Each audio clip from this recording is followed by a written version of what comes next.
This morning, it is an honor and privilege to introduce our guest speaker, Ms. Chenxing Han.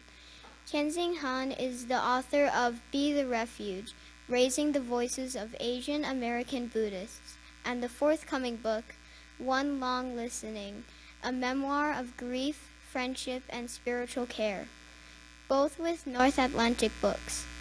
She is a regular contributor to Lion's Roar, Tricycle, Buddha Dharma, and other publications, and a frequent speaker and workshop leader at schools, universities, and Buddhist communities around the nation.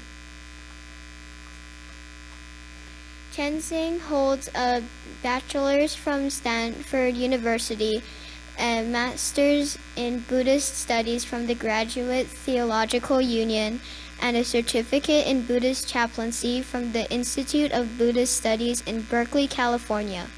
She is a co-teacher of Listening to the Buddhists in Our Backyard at Phillips Academy, Andover, and a co-organizer of May We Gather, a national Buddhist memorial for Asian American ancestors. As a writer and chaplaincy-trained educator, Chenxing is especially passionate about supporting young Asian American Buddhists in their creative and spiritual explorations. Please give a warm, welcoming aloha to Chenxing Han.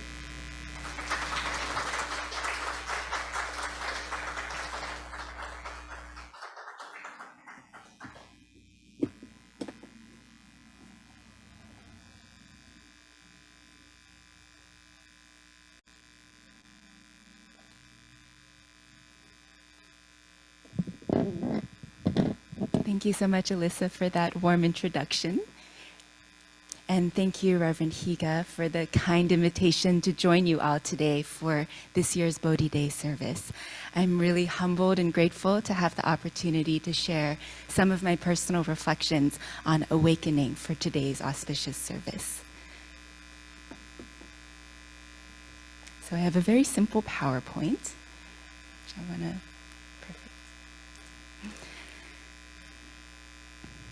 It's really just some images.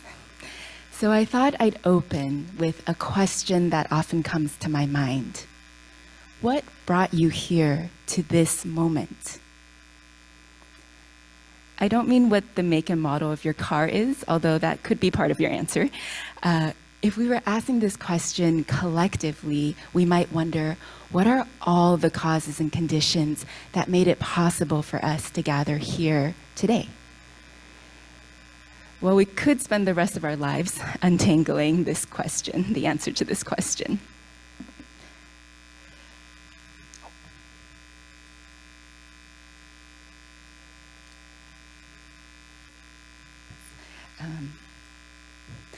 This question makes me think of the Japanese expression, ichiko ichie, literally translating to one time, one meeting. Ichiko ichie gives us a taste of just how fleeting and precious and unrepeatable every moment of our lives are. And of course, our lives themselves are fleeting and precious and unrepeatable. I first learned the expression Ichigo Ichie from Reverend Landon Yamaoka, who's the assistant minister at the Palo Alto Buddhist Temple and a good friend of Reverend Blaine's, back when Landon and I were at the Institute of Buddhist Studies in Berkeley studying together.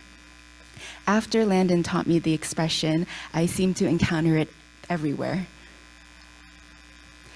When I stayed at a Buddhist college in Taiwan in 2015, a professor there gave me this carved piece of wood as a parting gift, and I keep it now on my writing desk back home in California. More recently, I was walking by the San Jose Batsuin, and there on the sidewalk was a rock sitting there with Ichigo Ichie on it as well. So it occurred to me that one of the countless causes and conditions that made it possible for us all to be here today was the Buddha's enlightenment. Bodhi Day celebrates this momentous awakening. This full moon holiday is observed by Buddhists around the world. This is including in Mahayana traditions, such as Pure Land and Zen, in Vietnam, Japan, the Philippines, Korea, and China. And Theravada Buddhists in South and Southeast Asia, as well as Vajrayana Buddhists in Tibet, Mongolia, so forth, celebrate Gautama Buddha's enlightenment on Vesak, which for them also marks the Buddha's birthday and parinirvana, or death day. So, of course, regardless of our sect or lineage, Buddhists all around the world take refuge in the triple gem of the Buddha, the Dharma, and the Sangha. And there would be no Buddha without awakening. After all, Buddha means the awakened one. So sometimes it seems like awakening is a lofty concept and a totally unattainable goal. How are we to measure up to Prince Siddhartha with his lifetimes of bodhisattva practice and his willingness to abandon wealth, rank, family to undergo 6 years of extreme ascetic practice? Well, it's helpful to remember the ascetic practice wasn't actually working. The bodhisattva was wasting away. But fortunately, the day he resolved to sit underneath a Bodhi tree and not move until he attained awakening coincided with the annual milk rice offering that a certain Lady Sujata made each year to the guardian spirit of a magnificent banyan tree. Sujata had been making this offering annually for 20 years. So there are different versions of the story of how Sujata made the milk rice. One version notes that she only used the milk of the 7th generation of 100 milch cows grazing in a wood of licorice, meaning that she first let 100 milch cows graze in that pasture, then waited for them to give birth to another 100 milch cows and let those cows graze in that pasture, and so forth, all the way down to the 7th generation. In another version, she lets 1,000 milch cows graze in the licorice wood, feeds their milk to 500 cows, feeds the 500 cows' milk to 250 cows, then 125 cows, then 64, 32, 16, down to 8, all to obtain the thickest and creamiest and most nutritious possible milk. So in short, Sujata did not just buy a big tub of rice pudding from Costco. On this particular day, Sujata was noticing all kinds of magical things when making her milk rice, like how the milk was flowing automatically from the udders of the cow and how no smoke was coming out of her oven as she cooked this milk rice. So she's thinking, oh, the guardian spirit of the banyan tree must be in a really good mood today. And she asked her maidservant, Punya, to clean up the tree. As the Burmese monk Venerable Mingun Sayadaw writes in the Great Chronicle of the Buddhas, the maidservant thus made haste and was near the banyan tree, where she saw the bodhisattva sitting at its foot, facing east, and also the whole tree shining gold and yellow with the radiance emitting from the Buddha's body, from the bodhisattva's body, rather. Frightened and thinking, today the guardian deva of the banyan tree has come down from the tree. It seems to me he is sitting there to receive the offering with his own hands. She hurried back home and reported the matter to Lady Sujata. So Lady Sujata is so happy upon hearing this wonderful news that she asks Punya right then and there to become her own adopted daughter. And then Lady Sujata then pours this milk rice, so carefully prepared, into a golden cup for this special occasion. So I love this part of the Buddha-to-be's awakening story for many reasons. First of all, the details are marvelous, and that they've been passed down to us by countless people over countless generations is in and of itself pretty miraculous. Second, we start to understand that the Buddha's awakening isn't just about him achieving an individual goal. It's actually about the cultivation of relationships, of kinship even, with a vast and interconnected web of beings. Third, we see the Buddha-to-be is like all of us. He can't achieve his goals alone. None of us have gotten to where we are now without the generosity of others. And if I can add a bonus fourth reason, I once heard an Italian scholar talk about the story of Sujata and her offering of risotto. I like how we can take this story and adapt it to our own cultural contexts. Maybe a Hawaiian Sujata would make poi from 7th generation taro roots that have been farmed in the richest possible volcanic soil that she could find. When Sujata approaches the Bodhisattva, the earthen alms bowl that he was using for his past 6 years of austere practice instantly and inexplicably disappears. She places the gold bowl full of milk rice in the Bodhisattva's hand and walks away. As Venerable Sayadaw tells it, Lady Sujata then says, "O Venerable One, I have offered you the Ghana milk rice in the gold cup. May you accept it, together with the gold cup, and go anywhere you like." Then, uttering words of prayer, "My heart's desire is fulfilled, so too may your heart's desire be fulfilled."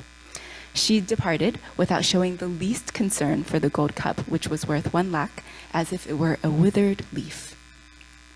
The Bodhisattva then carries the gold cup to the river Niranjara. He leaves the cups there, takes a bath, and then forms the milk rice into 49 morsels, which sustain him for 49 days after his enlightenment that day. And during his enlightenment, he is in meditative absorption these whole 49 days, though eventually he's coaxed to go forth and share his teachings, fortunately for us. So what did the Bodhisattva do with the gold cup? He makes a vow. If I would attain Buddhahood today, may this gold cup float upstream. If I would not attain Buddhahood today, let it flow downstream with the current. So can you guess what direction it floated? Right. The gold cup floats upstream against the current with the speed of a sprinting horse, we're told, before eventually sinking into a whirlpool. So Venerable Sayadaw writes of the gold cup, "On reaching the mansion of the Naga king, Gala, it hit all the 3 gold cups used by the 3 previous Buddhas, namely Kakusanda, Konagamana, and Kassapa, on the day they were to attain Buddhahood, producing the metallic sound of gili, gili, and came to rest under the said 3 gold cups." Now, Nagas, as you can see on the screen, in Hinduism, Buddhism, and Jainism are mythical creatures, half human, half serpent. In Cambodia, where I lived from 2016 to 2017, you'll find many depictions of a particularly famous Naga named Muchalinda protecting Gautama Buddha from the heavy rains and the harsh winds during those 49 days after his enlightenment period. So I'll go back to return to our golden cup. Now it's resting in the Naga king Gala's underwater mansion after making the gili gili sound against the golden cups of the previous Buddhas. As Venerable Sayadaw tells it, the Serpent King comments, "It was only yesterday that a Buddha appeared. Today, another Buddha appears." And then he rose, uttering words of praise in many verses. And Venerable Sayadaw notes, the period of time intervening the appearance of Buddha Kassapa and our Buddha was so long that in the meantime the great earth had risen by 1 yojana and 3 gavutas. But as for Galanaga, it was so very short that he could say of these appearances as happening yesterday and today. So as you might have guessed, I am very fond of this Naga king.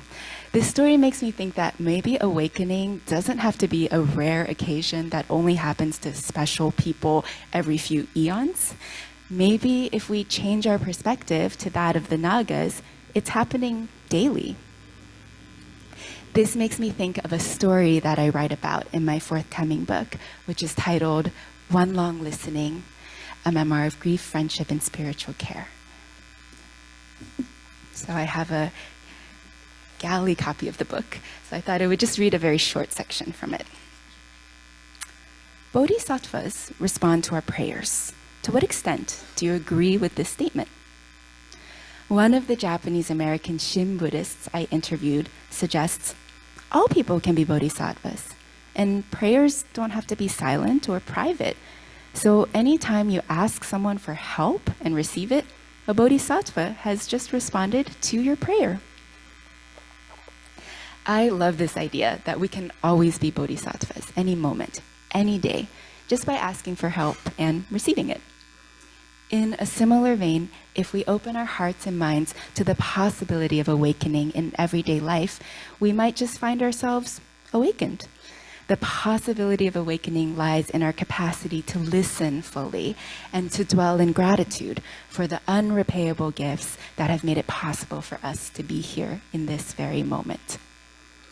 So I am no doubt a bombu, a foolish being who will be tripped up every single day by my greed, aversion, and ignorance.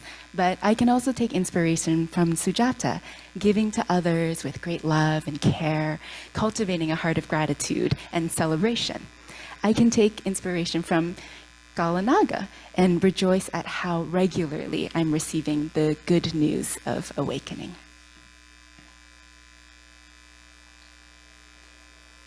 This Bodhi Day, may we open ourselves to the sounds of awakening that are waiting just around the river bend.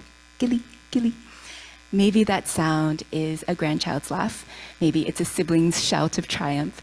Maybe it's a sound that conveys both grief and gratitude, like the last breaths of a beloved friend. This Bodhi Day, may we learn from the stories of our own and others' cultures, stories that remind us moments of awakening are possible this very moment. Thank you all for your kind listening. Namo Amida Butsu.